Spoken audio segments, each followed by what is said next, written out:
Hi, this is Tim of the 1916 Company. Welcome and thanks for logging on. If you love this watch, email me. I am still Team Mosso at thewatchbox.com. It is still in the description below. It is your purchase and pricing email question line for buying this or any watch you see on any of our platforms. Reach out to me. I am T Mosso at thewatchbox.com for pricing. In 2019, Patek Philippe introduced this, the Aquanaut Chronograph 5968A-001. Subsequently, we got blue and green dial versions in white gold and a rose gold model, but steel is real and the sports watch enthusiast's choice. 42.2 millimeters in diameter, the steel case is 12 millimeters thick, from lug tip to lug tip, 50 millimeters with a broad and modern 22 millimeter spacing between the lugs. We'll throw this on my wrist, which is 16 centimeters in circumference and wears quite nicely. You can see that the lugs stop short of the edge of my wrist, though there is some stiffness to the strap. So I'm going to recommend this watch on the factory strap for a wrist of 15 centimeters circumference or larger. You can really see those lugs are inboard of the edge, but there is some stiffness to the strap. Again, over the top, you can see even from this angle, which exaggerates the width of the watch, the lugs are inboard of the edge of my wrist. And in profile, 12 millimeters thick with a sloped flank, it will fit underneath the sleeve, even a dress cuff if necessary. The strap, which Patek Philippe calls composite, I call it rubber, features a geosphere pattern similar to the dial. The Aquanaut originally debuting back in 1997 as a sort of stripped down, youthful sports watch for Patek Philippe collectors in the 90s. It's always had that geosphere dial, and it's always had a similar pattern on the strap. Now the strap conforms to the edge of the case, matching the slope of the lugs, but also the curvature of the case, so it's fully integrated. This is what I mean when I say there's some stiffness to the strap. It won't pull straight down out of the lugs to agree with a really small wrist. It does taper as it moves down, and both in thickness and in width. You can see that this is a strap designed to be cut to length, and this is a brand new Patek Philippe factory strap, so we will make sure this is cut to length for you before you take delivery. The buckle, which features Calatrava cross motifs both inside and outside, still features some of the original packing stickers, so you can see this is a sparsely worn and beautifully preserved example. You press both triggers and it pops open. One is not enough, none won't do it. It can't accidentally fly open. If you take a quick look inside, you can see how the strap is internally anchored. Rolling back to the case. We have angular lugs. Now, they've got a little bit of a soft bevel on the side. They're polished on the bevel, on their hoods, on their squared off ends. There's a satination that runs from end to end. You can see that the chronograph pushers feature both satin and polish for contrast. Screw down crown here, and in spite of the chronograph pushers, we do have 120 meter water resistance. The bezel is slightly stepped in from the case to create the appearance of a thinner watch, and visually the trick does work. You can also see that we have a bezel that's actually vertical and then sloped and then flat across the top with vertical satination from top to bottom.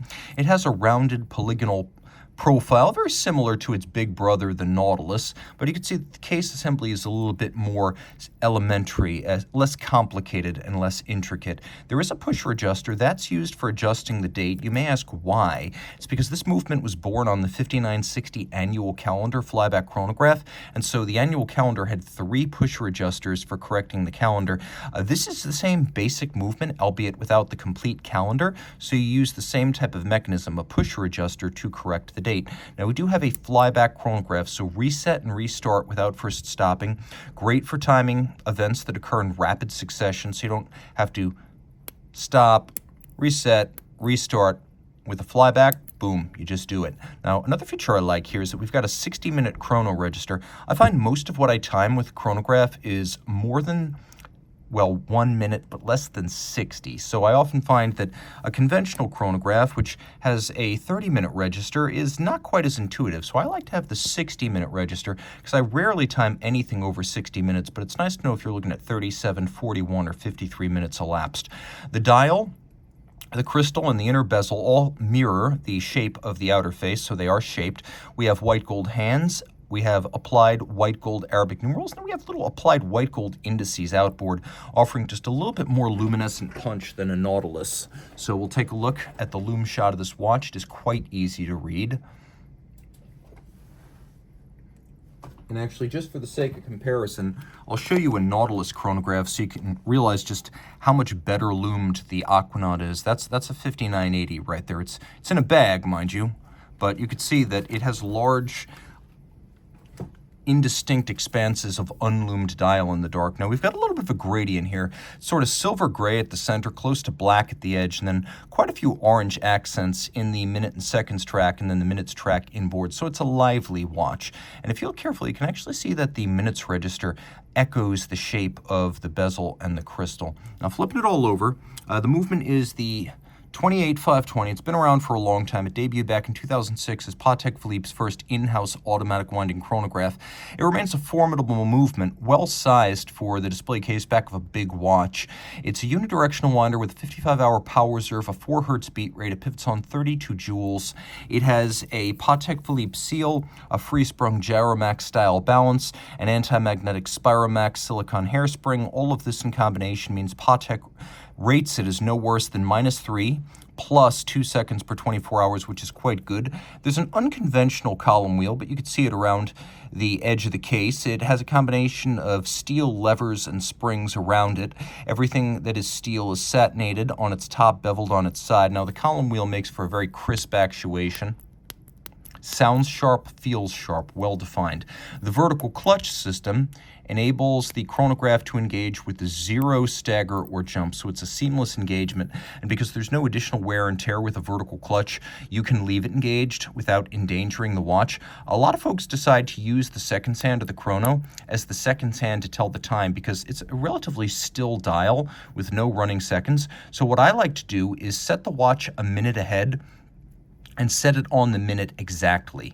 And then wait for your reference time to catch up, and as the seconds hand to your reference time crosses 12, start the seconds hand. Now you have synchronized to the second, despite the fact that the watch doesn't have hacking, so it is a hacking hack, if you will. The movement's nicely finished, circular Côte de Genève. You can see there's engine turning at the center of the rotor as well as on the base plate, which is quite nice. There is snailing on the edge of the rotor. You can see the Calatrava cross has been engraved in, but mechanically engraved. The bevels are quite nice. Patek probably has the best series production bevels in Switzerland. While they do include some mechanical machining to start them, the hand finishing is so convincing that I don't care. Screws are black polished with chamfered slots and circumference. The ratchet wheel features a lovely sort of snailing on its top. There's satination on the wheels. We have a move around. Several different sizes of engine turning, which I deeply appreciate. You can actually see 3 different sizes of perlage in this picture. And then you can see that there are actually polished locating pegs that are used to locate bridges and springs on the structures below them. And you can see that here too. And all of those locating pegs have polished heads, which I adore. Fantastic attention to detail and a lovely watch. This really could be your only watch. Reach out to Team Mosso at thewatchbox.com for purchase and pricing details.